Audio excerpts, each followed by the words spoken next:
Friends, how are you all? Hope all are well. So welcome back to my channel twin Avani Anika. अगर आपने अभी तक हमारे channel को सब्सक्राइब नहीं किया है तो नीचे दिए गए बेल आइकन को प्रेस कर दीजिए और हमारे चैनल ट्विन अवनी अनिका को सब्सक्राइब करिए. और वीडियो पसंद आए तो उसे लाइक करिए, शेयर करिए और कमेंट भी करिए. तो हम फिर से आ चुके हैं आपके सामने एक नया वीडियो, नया ब्लॉग लेकर. तो चलिए हम आज का अपना ब्लॉग स्टार्ट करेंगे.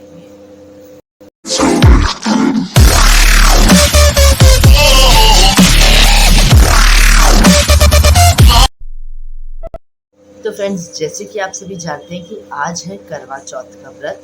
तो आप सभी को बहुत बहुत करवा चौथ की बहुत बहुत शुभकामनाएं. तो आज का जो वीडियो है मेरा, ये भी स्पेशल वीडियो है क्योंकि इसमें मैं आपको करवा चौथ से जुड़ी कुछ महत्वपूर्ण बातें बताने वाली हूँ, उसका शुभ मुहूर्त बताने वाली हूँ, सरगी क्या होती है, क्या उसका क्या महत्व है, ये बताने वाली हूँ. तो चलिए मैं अपना जो ये वीडियो है उसको स्टार्ट करती हूँ. तो सबसे पहले हम जानेंगे कि करवा चौथ पर हम क्या करते हैं और इस व्रत का नाम करवा क्यों रखा, करवा चौथ क्यों पड़ा. तो स्त्रियां जो हैं, जो भी महिलाएं ये व्रत रखती हैं, वो अखंड सौभाग्य और पति की लंबी आयु के लिए की कामना के लिए यह व्रत रखती हैं. इस बार यह व्रत जो है 13 अक्टूबर, मतलब कि आज 13 अक्टूबर दिन गुरुवार को है. यह पर्व हर वर्ष कार्तिक मास के कृष्ण पक्ष की चतुर्थी तिथि को रखा जाता है. इस दिन महिलाएं पूरे दिन निर्जला व्रत रखती है और 16 श्रृंगार करके शिव, पार्वती, करवा माता, गणेश, कार्तिकेय जी और चंद्रमा जी की पूजा करती है. इस दिन महिलाएं व्रत के सभी नियमों का पालन करती हैं और करवा माता से पति और परिवार की तरक्की की कामना करती है. लेकिन कभी आपने सोचा है कि इस व्रत का नाम या इस त्योहार का नाम करवा क्यों पड़ा? तो चलिए हम जानते हैं कि इस व्रत का नाम करवा क्यों पड़ा है और करवा माता के बारे में हम जानते हैं. प्राचीन समय में करवा नाम की एक पतिव्रता स्त्री रहती थी. उनका पति काफी उम्रदराज था. एक दिन जब उनका पति स्नान के लिए नदी में गए तो वहां नहाते समय उनका पैर एक मगरमच्छ ने पकड़ लिया. करवा के पति ने करवा को आवाज लगाकर बुलाया और सहायता करने के लिए कहा. पतिव्रता स्त्री होने के कारण करवा ने सतीत्व का काफी महत्व समझती थी और सतीत्व का उसमें बल भी था.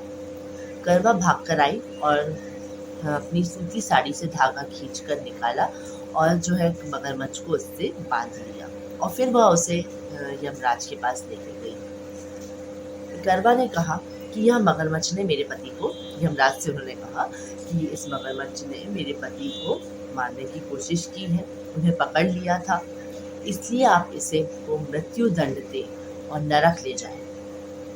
यमराज ने कहा कि मगर अभी इसकी आयु शेष है, अभी ये अभी मरने के इसमें नहीं है. तो उसने कहा, करवा ने कहा कि अगर आप मगरमच्छ को नहीं देंगे मृत्यु दंड तो मैं आपका भी सर्वनाश कर दूंगी. चित्रगुप्त जी और महाराज यमराज दोनों ही यह बातें सुनकर चौंक गए और सोच में पड़ गए कि आखिर क्या किया जाए. तब यमराज ने मगरमच्छ को यमलोक भेज दिया और करवा के पति को चिरायु का आशीर्वाद दिया. चित्रगुप्त ने भी करवा को सुख समृद्धि का आशीर्वाद दिया और कहा कि तुमने अपने पति के प्राणों की रक्षा की है, इससे मैं प्रसन्न होकर तुम्हें यह वरदान देता हूँ कि जो भी महिला, जो भी स्त्री आज के दिन करवा चौथ का व्रत रखेगी, तुम्हारे नाम का व्रत रखेगी, तो मैं उसके लिए अखंड सौभाग्य की रक्षा करूँगा. उस दिन कार्तिक मास की चतुर्थी थी, जिससे करवा और चौथ तिथि थी, जिससे कि करवा और चौथ मिलने से इस व्रत का नाम करवा चौथ पड़ गया. इसके बाद भगवान श्री कृष्ण के कहने पर पांडवों की पत्नी ने भी, द्रौपदी जी ने भी यह व्रत रखा था. आज के दिन, करवा चौथ के दिन, महिलाएं चांद को देखकर ही कुछ भी खाती हैं. बाकी दिन भर वो निर्जला व्रत रखती हैं और जब तक वो पूजा नहीं कर लेती हैं, अपनी चांद को नहीं देख लेती हैं, उसके चंद्र दर्शन का भी बहुत महत्व होता है आज के दिन. तो चंद्र दर्शन के बाद ही वह कुछ खाती है. इस व्रत में महिलाएं सामूहिक रूप से दोपहर में कथा सुनती हैं, करवा चौथ की कथा करती हैं और उसके बाद शाम को चौथ माता भगवान शिव, माता माता पार्वती जी, कार्तिकेय जी और गणेश जी की पूजा करती है। अब हम इस व्रत की शुभ तिथि और शुभ मुहूर्त जान लेते हैं। तो हिंदू पंचांग के अनुसार करवा चौथ यह व्रत कार्तिक मास की कृष्ण पक्ष की चतुर्थी तिथि को मनाया जाता है।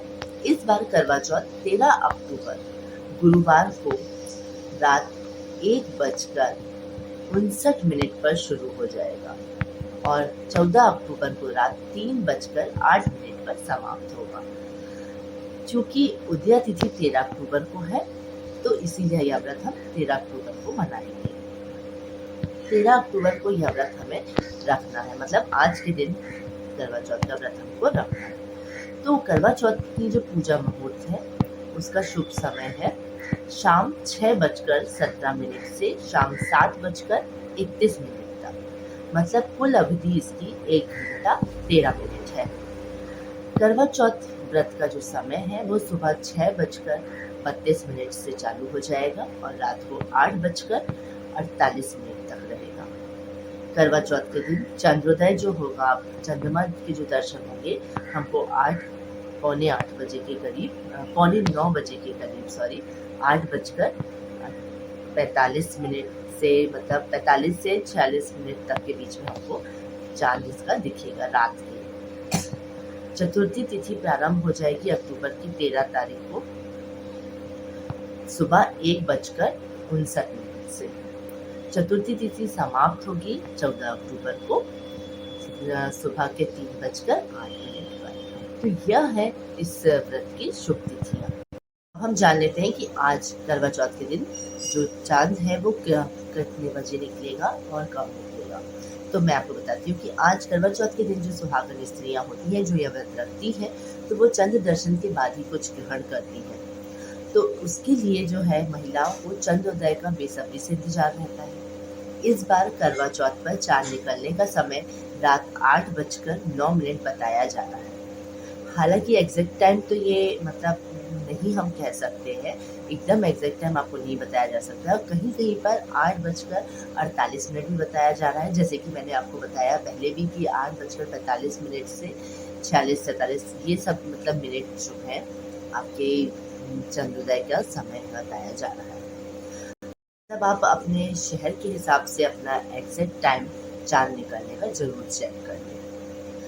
इस चांद देखने के बाद हम एक थाली में दीपक, सिंदूर, मिठाई, अक्षत, कुमकुम, रोली और सफ़ेद मिठाई रखते हैं। हम इसमें सफ़ेद मिठाई का उपयोग करते हैं।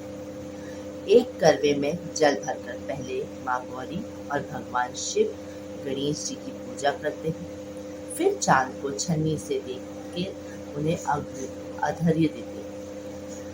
इसके बाद चंद्रदेव से हाथ जोड़कर अपने पति की लंबी उम्र की कामना करते हैं। अब हम जानते हैं कि करवा चौथ पर, जैसे कि आप सभी जानते हैं कि सरगी आती है, तो इस सरगी का क्या महत्व होता है। करवा चौथ में सरगी का विशेष महत्व होता है। दरअसल सरगी का प्रचलन सबसे ज्यादा पंजाब में है। सरगी खाने की वो जरूरी वस्तुएं होती हैं जो करवा चौथ पर सूर्योदय से पहले सास अपनी बहुओं को भोजन के रूप में खाने के लिए देती है। सुहागन सरगी को प्रसाद के रूप में ग्रहण कर करवा चौथ का व्रत शुरू करती है। मान्यता के अनुसार इसे सुबह यानी सूर्योदय से पहले 4 से 5 बजे के बीच ग्रहण कर लिया जाता है। अब हम जानते हैं कि सरगी आखिर है क्या। तो सरगी एक प्रकार की थाली होती है जिसमें खाने की कुछ चीजें होती हैं। सरगी की थाली में खाने के अलावा 16 श्रृंगार का सामान भी होता है। ड्राई फ्रूट्स, फल, मिष्टान आदि होते हैं। सरगी में रखे गए व्यंजन को ग्रहण करके ही दिन भर निर्जला व्रत रखती है महिलाएं। फिर रात में चांद की पूजा के बाद ही कुछ भी पारण करती है।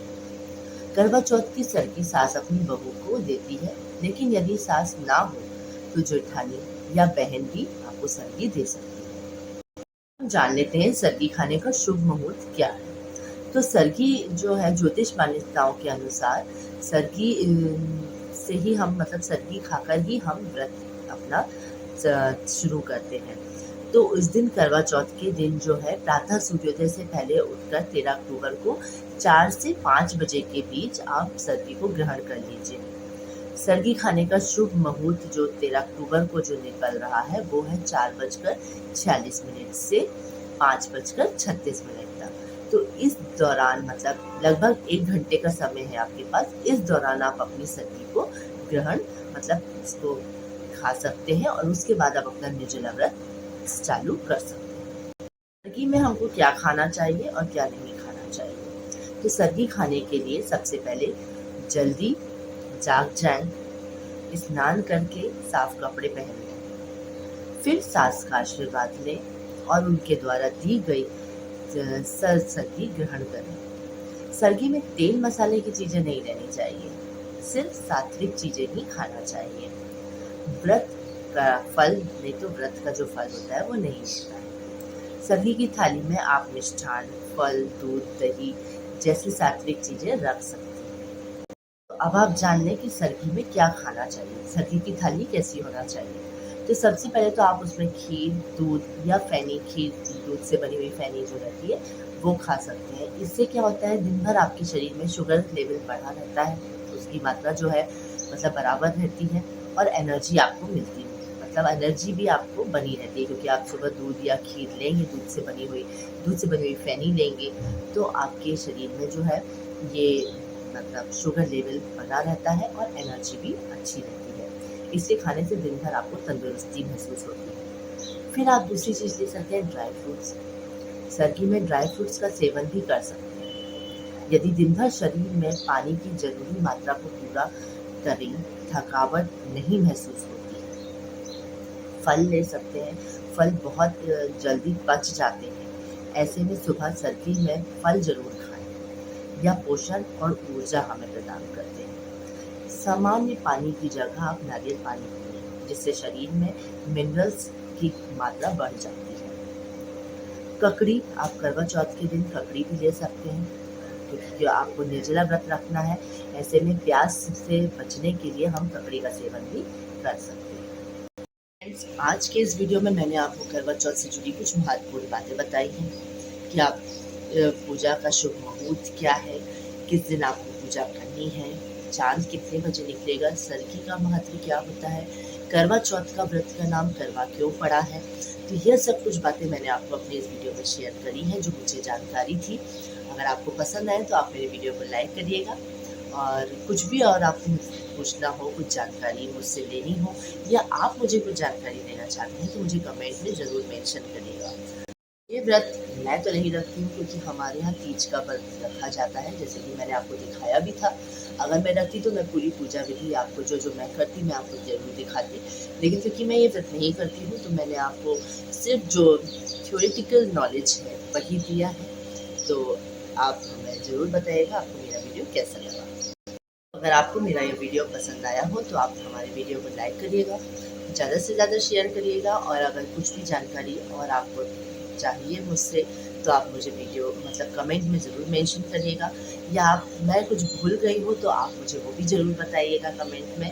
तो चलिए मैं अपना ये वीडियो यहाँ पर ही एंड करूँगी, और अब हम आपसे मिलेंगे अपने नेक्स्ट वीडियो में। तब तक के लिए बाय फ्रेंड्स।